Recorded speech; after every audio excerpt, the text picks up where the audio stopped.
Bonjour à tout le monde. Je vais vous expliquer le réglage de l'auteur de jauge d'huile transporteur.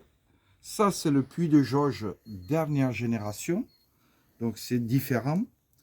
Cette version se fixe sur le support de la pompe à injection. On est bien d'accord. Sur la première génération de jauge de ce côté-là, il se fixe sur le vis d'alternateur. Il ne faut pas le confondre.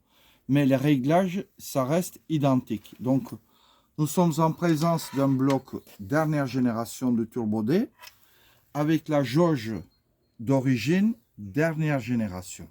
On est bien d'accord. Voilà. Alors, regardez bien un détail. Quand vous voyez ça, oblique, comme ça veut dire que l'auteur ou la pièce est réglable, soit en largeur, soit en hauteur. Et celui qui a monté ça avant, il n'a pas utilisé de rondelle large. Moi, j'utilise de rondelle large pour appuyer toutes les surfaces de cette pièce. Si vous utilisez un vis comme ça, vous voyez, ça abîme et ça finit par casser. D'accord? Alors, je vous explique l'auteur. Qu'est-ce que ça veut dire l'auteur? L'auteur du jauge. Là, je l'ai mis dans son emplacement. Le gars qui connaît rien en transporteur, il monte ça de telle façon.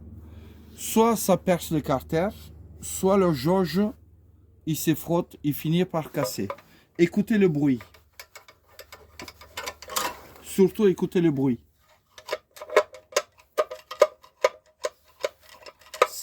Vous voyez, ça tape dans le carter. J'ai rencontré beaucoup de personnes qui viennent me voir avec le carter percé à cause du jauge. Parce que jauge, il bouge au fond et finit par percer le carter. Donc, il faut faire très attention à ça. L'auteur, il se règle. D'accord? Je vais vous expliquer comment. Là, j'ai acheté le dernier stock chez Volkswagen. Toutes les cales de réglage. D'abord, on met le joint en verre, joint torique. Et puis, on rajoute une rondelle, deux rondelles et trois rondelles. D'accord? Après, on met ça en place, la jauge en place. Premier essai. Là, il ne touche plus le carter. Regardez. Vous voyez? Il n'y a plus de bruit. Carter, il ne bouge plus. Avant de le monter, là, pour moi, ce réglage est excellent. Je sors l'ensemble. Ici, je mets les pattes à joint noires, Corteco. Il n'y a que ça qui tienne mieux. J'ai bas du jaune ici. Je le pose dans son trou. Là, j'aplanis le joint, pâte à joint, qui est molle, d'accord? Avec un coton-tige.